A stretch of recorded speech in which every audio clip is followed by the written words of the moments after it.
கனடாவிற்கு 50% டெரஃப். எப்படி அமெரிக்காவுக்கும் ஈரானுக்கும் இப்போ வார் நடக்கின்றதோ அதே போலதான் இனிமேல் கனடாவுக்கும் அமெரிக்காவுக்கும் ஒரு எக்கனாமி வார் ஆரம்பமாகி உள்ளது. இந்த ரெண்டு வாருமே அடுத்த அமெரிக்கன் கவர்மெண்ட் மாறும் மட்டும் அப்படியே இருக்கும். I warned that America is trying to break us so they can own us. And I promise that that will never ever happen. We are keeping that promise. Canada is becoming stronger and less dependent on America. We are already giving ourselves more than they can take away. And we are just getting started. எப்படி கனடிய மக்கள் இதனால் பாதிப்படைய போகின்றனர்? Paycheque வரது நினைத்து இனிமேல் உங்களால் கண்டபடி செலவழிக்க முடியாது, கஷ்டப்படுவீங்க. இதுவரை கனடா காணாத ஒரு பொருளாதார சிக்கல் வரப்போகின்றது. I'd like to take this opportunity to update Canadians on developments in our trade negotiations with the United States. I'm going to go through why we're walking away from a bad deal and what comes next. கனடிய government small businesses எல்லாத்துக்குமே help பண்ணுறதாக சொல்லியிருக்கிறாங்க. இருந்தாலும் இந்த small business எல்லாமே close பண்ணுறதுக்கான வாய்ப்புகள் தான் அதிகமாக இருக்குது.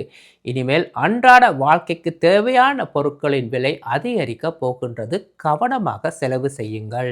As you've heard, since last night around midnight, Donald Trump is putting tariffs on majority of the 338, 50% tariffs.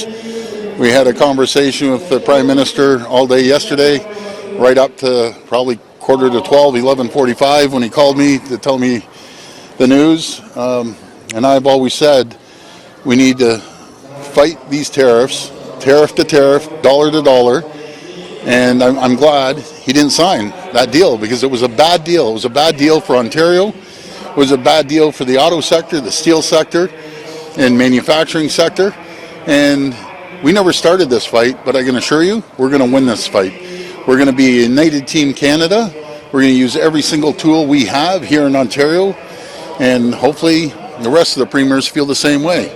We have to use every tool in our toolbox to make sure, as Donald Trump is trying to inflict pain on every Canadian, that we inflict pain right back until he realizes that we're his number one customer in the world. 50% டெரஃப்ல வாழவே முடியாது. ஒரு சிலர் நினைக்கலாம், நான் இந்தியாவிலேருந்து தான் பொருட்களை இறக்குமதி செய்கிறேன், எங்கட பிஸ்னஸுக்கு எந்த ஒரு பிரச்சனையுமே வராதுண்டு. மக்கள்கிட்ட கையில் காசு இல்லாட்டி மக்கள் எந்த பொருட்களையுமே வாங்க மாட்டாங்க. அமெரிக்காவை பொறுத்தவரையில் நாடுகளை கைப்பற்றுவது தான் இந்த ஆட்சி, நாட்டு மக்களுக்கான ஆட்சி அல்ல. நீங்கள் கனடாவில் இருக்கலாம், அமெரிக்காவில் இருக்கலாம், நீங்கள் ஒரு வெல்த்தியான ஒரு ரிச்சான பேக்ரவுண்ட்லேருந்து வருவீங்களா இருந்தால் உங்களுக்கு பெரிய அளவில் இது பாதிக்காது. 9 to 5 ஒரு வேலையில் அல்லது ஒரு ஃபேக்ட்ரியில் வேலை செய்து மோர்கேஜ் பே பண்ணுற மக்களுக்கு தான் இனி பிரச்சனையே ஆரம்பமாகின்றது. வேலை போனால் வீட்டை லூஸ் பண்ண வேண்டி வரும். கொஞ்ச காலம் தேவையில்லாத செலவுகளை நீங்கள் குறைப்பீங்களா இருந்தால் இதிலிருந்து வெளியில் வரலாம். கனேடிய கவர்மெண்ட் உங்களுக்கு ஹெல்ப் பண்ணும், ஆனால் மோர்கேஜ் பே பண்ணுற அளவுக்கு உங்களுக்கு ஹெல்ப் பண்ணுமோ தெரியாது. We will provide support and we will do whatever it takes to support these businesses. We'll be releasing details of this early next week alongside our tariff actions to support these businesses. And we will support these businesses for as long as it takes. In other words, beyond the life of this U.S. administration. இப்போ வீடு வாங்குற நேரம் அல்ல, இது ரியல்டர்ஸுக்கு எதிரான கருத்தல்ல. மக்களாக தான் முதல்ல யோசிக்க வேணும். இப்போ வீடு வாங்கினா உங்களால் பிறகு க்ளோஸ் பண்ண முடியாத ஒரு நிலைமை வரலாம், இல்லை ஒரு காலத்துக்கு பிறகு மோர்கேஜ் பே பண்ண முடியாத ஒரு நிலைமையும் வரலாம். இந்த எக்கானமி வாரில் இன்ட்ரெஸ்ட் ரேட் குறைவதற்கான வாய்ப்புகள் சிறிய அளவு தான் இருக்குது. ஒரு ட்ரேட் வாரில் இன்ட்ரெஸ்ட் ரேட்டை குறைத்தால் கனடியன் எக்கானமி தான் கொலாப்ஸ் ஆகிடும். ஆனால் உங்களுடைய மோர்கேஜ் பேமெண்ட் 3லேருந்து 6 மாதம் தள்ளி போகிறதுக்கான வாய்ப்புகள் இருக்குது. அதாவது கோவிட் டைமில் உருவாக்கின மாதிரி ஒரு டெஃபரல் பேமெண்ட்டை கொண்டு வருவாங்க. 6 மாதத்துக்கு நீங்கள் மோர்கேஜ் பே பண்ண தேவையில்லை என்று. இதை கனடியன் கவர்மெண்ட்டும் பேங்க் ஆஃப் கனடாவும் சேர்ந்து ஒரு ப்ரோக்ராமை கொண்டு வரதுக்கான வாய்ப்புகளும் இருக்குது. இந்த காலகட்டத்தில் தேவை இல்லாமல் கிரெடிட் கார்டோ லைனோ கிரெடிட்டில் பணத்தை எடுத்து செலவழிக்க வேண்டாம்.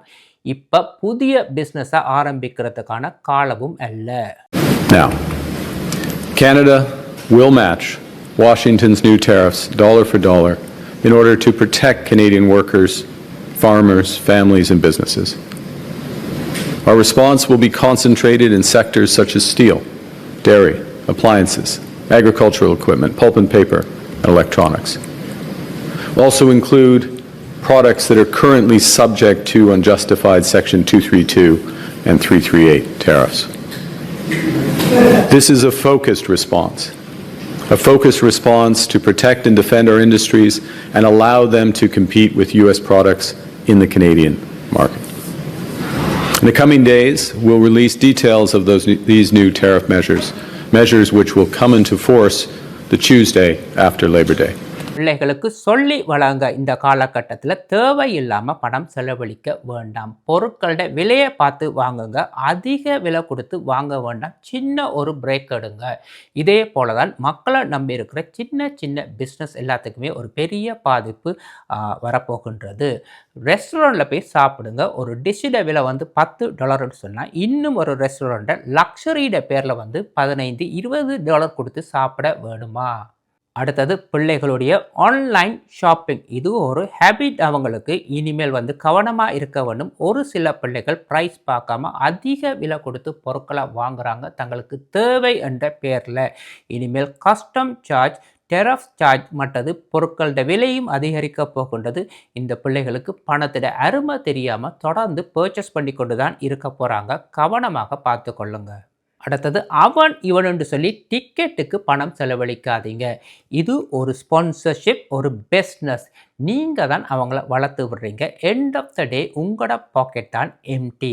உங்களோட பிள்ளை ஒரு ஈவெண்ட்டில் டான்ஸ் ஆடுது, பாட்டு படிக்கணும்னு சொன்னால் அதுக்கு பே பண்ணி பார்த்து ரசிங்க. இதை விட்டுட்டு யாரோ ஒருத்தனை வளர்த்து விடாங்க $500-1000 டிக்கெட்டை பே பண்ணி. உங்களை விட அவங்க வேர்த்தே அல்ல. இதுதான் உங்களுக்கு ஒரு மகிழ்ச்சியை தருதுன்னு சொன்னால் அது உங்களுடைய சாய்ஸ். பணம் இருக்கிறவங்க இந்த சிச்சுவேஷனில் கூட கல்யாணம், கொண்டாட்டம், பார்ட்டி எல்லாமே செய்யத்தான் போகிறாங்க. போனால் உங்களுக்கு $250-1000 மட்டும் கிஃப்ட்டுக்கே செலவாகிடும். போனாலும் குற்றம் சொல்லத்தான் போகிறாங்க, போகாட்டியும் குற்றம் சொல்லத்தான் போகிறாங்க. உங்களுக்கு முதல்ல உங்களுடைய ஃபேமிலி, பிள்ளைகள் தான் முக்கியம். அதுக்கு பிறகு தான் ஃப்ரெண்ட்ஸ், ரிலேட்டிவ் எல்லாமே. போனால் போகட்டும். அவன் இவன் கோவிப்பான் என்று சொல்லி நீங்கள் மற்றவர்களுக்காக வாழ நினைப்பீங்களா இருந்தால் நீங்கள் தான் பிகஸ்ட் லூசர். உங்களோட பில்லுகளை செக் பண்ணுங்கள். ஏன் கரண்ட் பில் இவ்வளோ வருது, ஏன் வாட்டர் பில் இவ்வளோ வருது, ஏன் உங்களுடைய செல்ஃபோன் பில்லை பாருங்கள். ஒரு சிலர் 10 கிகாபைட்டுக்கு $60 பே பண்ணுவாங்க, இன்னும் சிலர் 100 கிகாபைட்டுக்கு $40 பே பண்ணுவாங்க. ஏன் நேரடியாக பெரிய பெரிய கம்பெனிஸுக்கு போகணும்? சின்ன சின்ன பிளாஸாக்கு போனீங்கன்னு சொன்னால் பெரிய கம்பெனிஸ்ட பேக்கேஜஸ் சிம்பிளாக குறைந்த விலைக்கு எடுக்கலாம். இதே நான் இப்போ சொல்கிறேன்னு சொன்னால் இந்த ட்ரேட் வாரில் வந்து ஒவ்வொரு டாலருமே பெரிய காசு. இதையே நான் திரும்ப சொல்கிறேன்னு சொன்னால் இந்த காலகட்டத்தில் நீங்கள் செலவுகளை குறைக்காட்டி நாளைக்கு வேலை போனால் உங்களோட வீட்டை பாதுகாக்க முடியாது. ஒரு சிலர் ரெண்டல் ப்ராப்பர்ட்டி வச்சுருப்பீங்க, ரெண்ட் பே பண்ணாட்டி என்ன செய்வீங்க? அவங்களுக்கும் வேலை போனால் ரெண்ட் பே பண்ண போகிறது இல்லை. கோவிட் காலங்கள் மாதிரி இன்ட்ரெஸ்ட் ரேட் 1%க்கு இனி வராது. இது வந்து ஒரு எக்கனாமி வார். ட்ரேடிங் பார்ட்னர்ஸ் இருக்கிறதால எக்கனாமி வாரில் வந்து இன்ட்ரெஸ்ட் ரேட் குறைவதற்கான வாய்ப்புகள் குறைவு. இப்போ ஸ்ரீலங்காக்கோ இந்தியாவுக்கோ வெக்கேஷன் போகிற காலம் அல்ல. நீங்கள் வந்தால் பிறகு உங்களுக்கு வேலை இருக்குமான்றதே ஒரு கேள்விக்குறி. ஒரு சிலருக்கு வந்து 5 நாள் வேலை 3 நாள் 2 நாளாக குறைவதற்கான வாய்ப்புகளும் இருக்குது. டொனால்ட் ட்ரம்ப் ஆட்சிக்கு வந்ததே நாட்டு மக்களுக்காக அல்ல, நாடுகளை கைப்பற்றத்துக்கு தான். ஆரம்பத்தில் பனாமா, கிரீன்லேண்ட், இப்போ ஈரானோட ஒரு ஃபைட் நடக்குது. இது ஒரு நாளும் முடிவுக்கு வரப்போகிறதே இல்லை. ஓமானை கைப்பற்றதாக சொல்லியிருக்கிறாங்க. இதுக்கு முதல்ல கியூபாவை ஷட் டவுன் பண்ணியிருக்கிறாங்க. எங்கே இவங்க ஆரம்பித்தாங்களோ அதே இடத்துக்கு திரும்பி வாங்க கனடாவுக்கு. கனடாவோட எக்கானமியை கலாப்ஸ் பண்ணி கனடாவை வந்து கைப்பற்றுவது தான் இவருடைய ஐடியா. இங்கே ஒரு பெரிய அட்டாக் கொண்டு நடக்க போகின்றது. பார்த்து செலவு செய்யுங்கள். The first is we're going to hit back. Okay, we're going to hit back and we are going to provide tariff protection where we can, where it's relevant for some of those industries.